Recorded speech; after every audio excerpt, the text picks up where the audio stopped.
할렐루야. 데살로니가전서 4장 16절로 17절입니다. 주께서 호령과 천사장의 소리와 하나님의 나팔 소리로 친히 하늘로부터 강림하시리니 그리스도 안에서 죽은 자들이 먼저 일어나고 그 후에 우리 살아남은 자들도 그들과 함께 구름 속으로 끌어올려 공중에서 주를 영접하게 하시리니 그리하여 우리가 항상 주와 함께 있으리라. 휴거라는 말을 들어보셨을 것입니다. 한자로는 이끌 휴에 들거입니다. 이끌어서 들어 올린다는 뜻입니다. 영어로는 랩처입니다. 항울경, 한이, 유계, 납치, 그리스도가 재림할 때 공중에서 그리스도와 만나는 체험 등의 뜻이 있습니다. 그러니까 휴거는 그리스도가 재림하실 때 너무나도 기쁨 가운데 항울경을 경험하면서 공중으로 납치되듯이 들려 올라가는 것을 말합니다. 그래서 재림하신 그리스도를 공중에서 영접하는 것입니다. 그런데 휴거에 대해서 논란이 많습니다. 주로 언제 있느냐의 문제로 논란이 일고 있는 것입니다. 휴거에 대해서는 학설도 많고 휴거와 관련된 천년왕국에 대해서도 학설이 많지만 학문적으로보다는 성경만 가지고 말씀을 드리고자 합니다. 첫 번째, 휴거의 모습은 어떠할 것인가? 죽은 성도들이 먼저 부활하여 재림하시는 주님과 함께 옵니다. 데살로니가전서 4장 14절로 16절입니다. 우리가 예수께서 죽으셨다가 다시 살아나심을 믿을진데 이와 같이 예수 안에는 자는 자들도 하나님이 그와 함께 데리고 오시리라. 우리가 주의 말씀으로 너에게 이것을 말하노니 주께서 강림하실 때까지 우리 살아남아 있는 자도 자는 자보다 결코 앞서지 못하리라. 또한 주께서 호령과 천사장의 소리와 하나님의 나팔 소리로 친히 하늘로부터 강림하시리니 그리스도 안에서 죽은 자들이 먼저 일어나고 그리고 이어서 살아있던 성도들이 부활하여 공중에서 끌려 올라가 재림하시는 주님을 영접합니다. 데살로니가전서 4장 17절입니다. 그 후에 우리 살아남은 자들도 그들과 함께 구름 속으로 끌어올려 공중에서 주를 영접하게 하시리니 그리하여 우리가 항상 주와 함께 있으리라.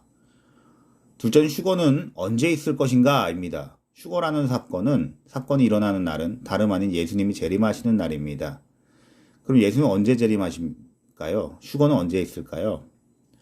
지상명령에 모든 민족이 하나님께 돌아올 때 그리고 휴거가 있을 때는 마지막 나팔 소리가 있을 것입니다.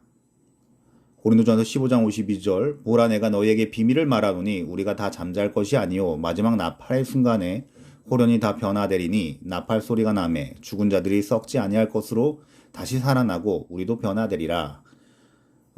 마지막 나팔이 무엇이냐에 대해서는 요한계시록에 나오는 7 나팔이다. 아니다. 바울이 따로 부르는 나팔이다. 아니다. 예수님께서 따로 부르는 나팔이다. 나팔엔 분분이 많지만 오늘은 7째 나팔이라는 가정으로 설교를 하겠습니다. 계속 10장 17절입니다. 7째 천사가 소리내는 날 그의 나팔을 불려고 할 때에 하나님이 그의 종 선지자들에게 전하신 복음과 같이 하나님의 그 비밀이 이루어지리라. 이 말씀을 영어 성경에서는 7째 천사가 소리를 내는 날들에 있어서는 그가 소리를 내기 시작할 때 하나님의 비밀이 그의 종 예언자들에게 선언해 온 것과 같이 이루어질 것이다 라고 말씀합니다. 그러니까 7째 나팔은 하루만 부는 게 아니라 여러 날 동안 부는데 처음 불기 시작할 때에 휴거가 있겠다는 것입니다. 7째 천사가 나팔을 불매 하늘에 큰 음성들이 나서 이르되 세상 나라가 우리 주와 그의 그리스도의 나라가 되어 그가 세세토록 왕노로 하시리로다. 계속 11장 15절 말씀입니다. 셋째로 성도는 대환란을 통과할 것인가? 성도는 대환란을 통과할 것인가? 환란 전 휴거를 주장하는 분들은 성도는 환란을 전혀 당하지 않고 휴거된다고 합니다. 하지만 성경적으로 볼 때 성도도 일정 부분 환란을 당하나 하나님의 보호하에 무사히 전반전을 통과한 후에 후반전에 들어서자마자 휴거될 것으로 생각됩니다.